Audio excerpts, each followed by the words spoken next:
heavenly chord comes in. Yes. You know, it's just like the sun rises. It took three of us to make one good chord.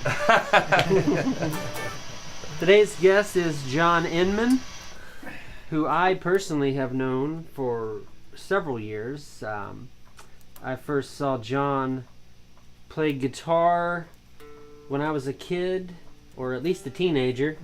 I won't tell you how old John is. I won't tell you. He might. Well, you're still a very young fellow, well, so I it can't be guess. that long ago. I don't know. I'm in between. But anyway, I saw John play with Jimmy LaFave at the Blue Door, probably late 90s. Jimmy kind of had a rotation of guitar players, and John has done several tours of duty. I would say. That I always put it like that. But that's where I first saw you as a kid. Well, you know what? I really didn't play with Jimmy until 2000. Okay. And So maybe I was a college kid. 3. Okay. So I would have been Or 23. 2003. I think Okay. it was. And yeah, he was the. I have to say that Jimmy's the best. I've played with a lot of different singer-songwriters.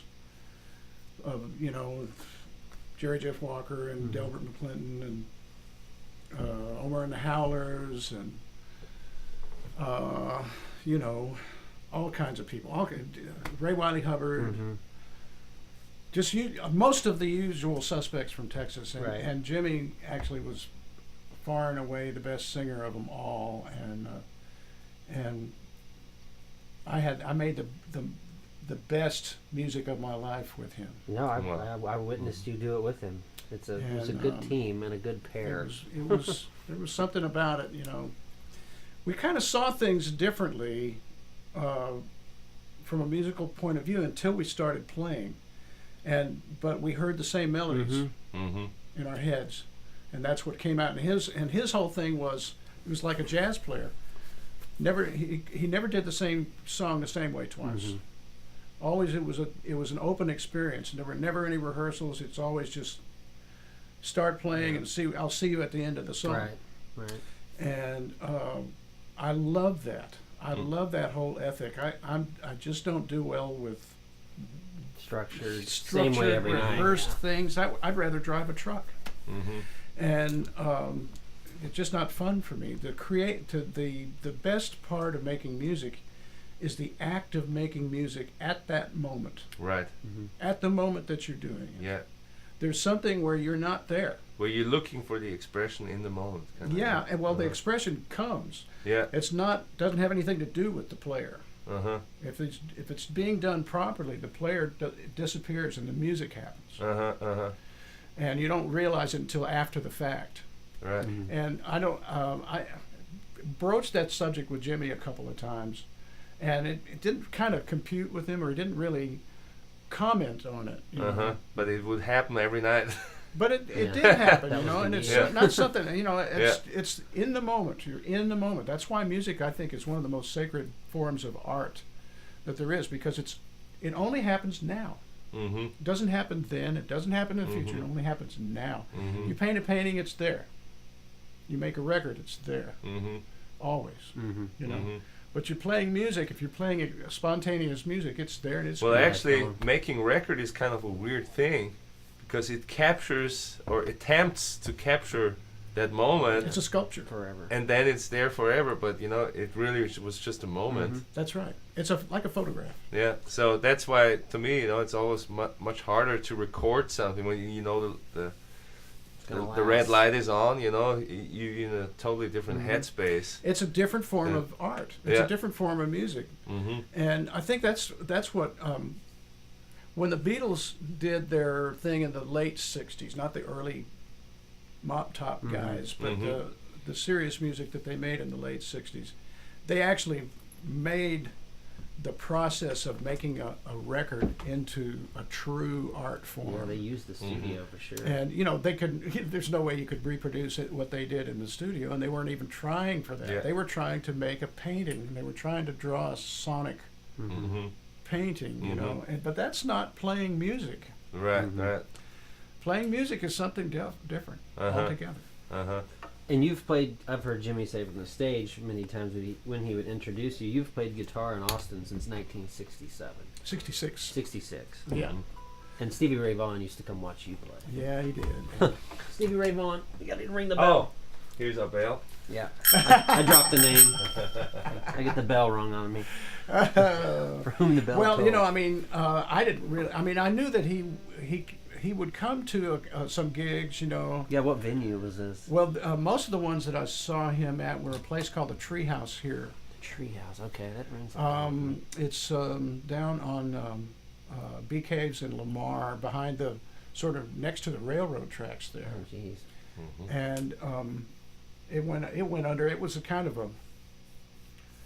It was put together by illicit funds, shall I say? It happens. Sopranos It type happens. stuff. It was, and there was a lot of illicit Activity. activity that went on there. And there was a period of time when Stevie was involved in that sort of thing, as was I. Mm-hmm. And but he would come, and I didn't even think anything about it. But I was so happy because the first time I ever heard him play was at a place called Soap Creek when it was out on Bee Caves Road, and it was back in the late '70s, and it was when he played with. Oh gosh, I can't remember that. I think it was at the Cobras, I think, and they were opening for the band I was in then called the Los Gonzo Band. Oh yeah, which is a record on the wall out here. Yeah, and they were opening for us, and this sort of blues. We were at the sort of the waning end. We were part of the cosmic country wave, and when I heard Stevie play. It was sort of, we were on tour and we had records and all that kind of stuff and blah, blah, blah. But that whole wave was starting to die down, and the blues guys were starting to come up in town. And I was excited about that because it was real true music, and there was no jive. And I remember this very, very distinct memory. We did our sound check, and then they set up, and I went back and went to the bathroom, and I was coming back, and I had to go cross from the bathroom to the door. I had to go by the stage. And Stevie was playing, and he did this solo where most of the solo was one note. But it froze me in my tracks. I was like, he was incandescent. There was something magical about that guy. Mm-hmm. And it was like that every time I heard him play. Mm-hmm. It was just like, holy moly, is that the way you play? Good night. He was so, I don't know, man. There was something magical about it. And I don't know how I got off on. Oh yeah, he would come. It wasn't until I joined Jimmy, and he started telling that from the stage. Yeah, he never mentioned it in the van or anything like that. He saved it. Yeah, and then afterwards, after he started saying this, I went, where does that come from? And he says, there's, what's that, the drummer that's a booking agent, David... Finger? No, David. No, David Cotton. David Cotton. Oh, yeah. Great guy. David Cotton. David Cotton, great guy. And he said that, David Cotton said that Stevie would come to his house and, they'd get high and whatnot, and he'd say, let's go hear these guys because Inmon's playing. And that's what Cotton told Jimmy. So it's like, that's where he heard. No idea if it's true. I really don't know if it's true. You wouldn't make something like that up. Yeah, I have to ask Cotton. But it still blows my mind to think about that because I never have ever considered myself in the same league as Stevie Vaughan. But you're definitely a Texas blues player. To me, you are. But the way you swell in your notes, even whatever I was when I saw you in Oklahoma City, 23, you didn't play like the other Jimmy guitar players because you swell in your guitar. It's small string. It's almost like a violin. It fit his ballads very well, and he would just turn you loose on these extended solos, and it was just... It was fun. Kind of otherworldly. It was a lot of fun. It was a lot of fun. We'll play something like that to kind of show people what I'm talking about. Because I've heard it. It's hard to describe until I watch you do it. I was trying to respond to the music that was coming from him, but a long time ago, I got tired of guitar playing and listening to guitar players and all the and it just became so annoying for me. And I do it sometimes, because the crowd loves it, and sometimes that's what the music demands. You gotta show off a little bit, sure. Sometimes it's what the music itself wants me to play, and but I don't. It's not really a fan of that sort of thing. But I stopped playing guitar, and just started to try to play songs, and just try to look at it as pure music. And this just happens to be the vehicle for the music. We talked about that. John and I were roommates on a Jimmy tour in 2015, and I remember I had heard you play a million times, but until I was in the band every night, with you 5 feet from me and his amp. Yeah. I think I just told you one night in Holland, I'm like, you're a great guitar player, but what you're doing is serving the song. Yeah, that's the And whole I like thing. it when people tell me that. Yeah. So I sure know, liked it when you that's, told me that. that's like a good compliment because it means you're doing something really cool, but you're not taking away from the guy in the middle who people have paid to see. And Well, that's- there's that's that. a side There's man. that. That political element is there. But you know, I don't. I will They say also though, come in to people see in the Europe band. did come to see. They know of Well, John yeah. Inman in Europe. The as thing well, is, too. though, I don't give a shit about that. I Yeah. really don't give a shit about that. Thank you for saying that. And I honestly don't. It's to me, this is. I really mean it when I say that this is such a sacred endeavor, and when you start playing music, I at least I do. I kind of just check out the ego. It gives me a chance to be away from my ego for a little while. It's just this annoying fucking character, yeah, they and have to just be in the purity of music. I know that sounds sanctimonious, and I don't care. I frankly. get it. But it's to me, it's about. It's much more of a pure endeavor Hmm. for me. Yeah, I mean, there's a certain balance that you're trying to hit. I think with a songwriter, of the song aspect and the lyrics, and then the tone aspect and the Filling in holes and the sound aspect, Mhm. And so, I think to balance that's like a challenge that we as a sideman. That's true. That's true, and Have. that has to do with chops and not just the scalar chops and chordal chops and Yeah. all that kind of stuff, but the chops of being an accompanist. Mm-hmm. That has you have to do it enough to where you're not thinking about it. Mm-hmm. You're not, hopefully you're not too worried about your tone. You're not too worried about anything at all, but you're just able to give it up to the song, to the music.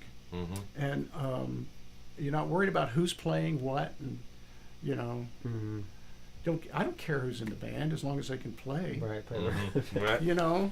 As long as they, if we can keep up with each other, Mhm.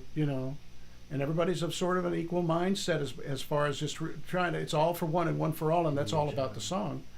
Hey, I'm in my element. That's I can just relax and not worry about it. That's a whole other story. Quit working the pedal.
stop.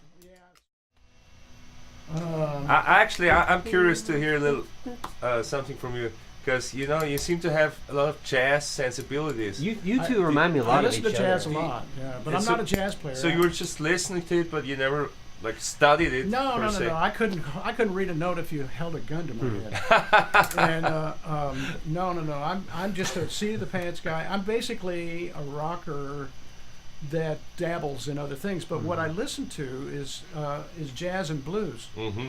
And blues I can play, but I don't consider myself a blues player. Mm-hmm. Right. And jazz I can play jazzy sounding stuff. Mm-hmm. But I don't play jazz because I don't have the background harmonically, Mm-hmm. and all that stuff. And But you're drawn to the language somehow. I am. Yeah. I have the flavor of it. Uh-huh. Yeah. The flavor of Yeah. it, and the melodicness Mm-hmm. of it. It's to me, it's all about melodies. Trying to not play the guitar, but play melodies. Mm-hmm. Mm-hmm. And jazz is like about that. And but there's a lot of jazz that's unapproachable to me that I don't like to listen to because it's it's masturbatory, just like a lot of That's a good one. rock. Masturbatory. Yeah. Just I like a never lot of saw rock- that at the record store. Masturbatory sex. Good band name. but Listen to but that. it's a lot of rock guitar, a lot of rock is like that. Yeah. Also, it's just that people get into technique, Yeah. and that's fine. That's a legitimate thing, but it's not what I'm into at all. So I'm trying to think of the damn song that you're thinking of. I can look it up on somewhere. I don't know what it would be. But I heard you played something like Chitlins con Carne like just a second ago. Right? Okay, let's do that. Yeah.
I made a lot of records here. I mean, Fred Rimmer? I can't even Fred come up with it. Remember, great engineer. So I mean, I don't even know how many. It's hundreds of records. Yeah. Mm-hmm. And it Probably. still looks the same. Pretty much. The blue except for- suede except- carpet and the burlap ceilings. Except are the still control here. room was in there. Right, and this was the tracking room. And this was Still the tracking is, room, but- and that wasn't even there. No, that's all new. But yeah, I mean, I did a bunch of stuff with. Get ready. Get Yeah. ready. Get your bell. Get ready. Yeah, I did a bunch of records for Lloyd Baines. I knew you were going to say Lloyd. Lloyd Maines, pedal steel man, producer. Great producer and wonderful guy, and I was fortunate. He would call me on. He would make like 2 or 3 records at the same time, and I think he he's was just still all over the actually map, still probably doing still that. doing it. Yeah, he is. And so I was on a bunch of those here, and That's cool. And Nice. I'm Well, good. I think it's probably time for us to wrap. Yeah, you have This up? you have a lot of story to. Yeah. This is a good episode. We could sit to here cover. all afternoon. Oh shit, man. A lot of stories. I got But- more stories than I got licks. But why don't we take a toast on our... I know how that movie ends. You don't have to. I always cry at the end of that movie. We are very Sorry, happy. I hate to be a pussy No, about this, no. but I'm not going to drink. Oh, okay. We'll do it for you. Yeah, we'll You do can it have for you. you have two. We have Okay, sponsors. okay. I'll pretend. Because we are very happy to network with a local distillery here. With, Okay, give me a half a shot. Oh, That's all we're- Spirit of yeah. Texas Spirit of Distillery Texas. here from Austin, Texas. And they're putting out their straight silver rum. It's actually rum. But I hear it doesn't taste like rum. But our friend from Bee Wine Date, she selected this drink for us. And she describes this rum as Spirit of Texas straight silver rum is truly the rum for tequila drinkers. Oh man. Uh-oh. Incredibly smooth as it is a Spirit of Texas product, but the minerality and vibrancy of acidity throughout, plus a subtle savoriness for rum, is simply brilliant and inviting. Nice. Very eloquently It's put. detailed. Yes. You need to hire her to write your bio. Yeah. I wonder if she does that. Right. Probably doesn't make enough money with No, that. You know. I'd stick to the liquor. But anyhow, great to have you here, John. Thanks It was for a asking pleasure me. to meet Thanks you. for asking you me. know. A pleasure to meet you as well. And I wish I'd brought my damn guitar. I think Not you even sound his guitar. wonderful. Disclaimer. No, here. You know, I thought this was, folks. Jesse? I thought this Okay. was an interview, and I left my guitar at home, and so I'm playing on the borrowed axe, which is a very nice guitar. But we made it work. It's not mine. This That's is your half a half. shot for you. Okay. That's breakfast. Oh my God! It smells like tequila. It does, right? It does. You know, I haven't had anything to eat today. Oh, Oh, it won't hit you that bad. You don't have to go the whole Okay. thing. Thanks, guys. cheers. This is rock and Cheers. roll heaven. Rock and roll.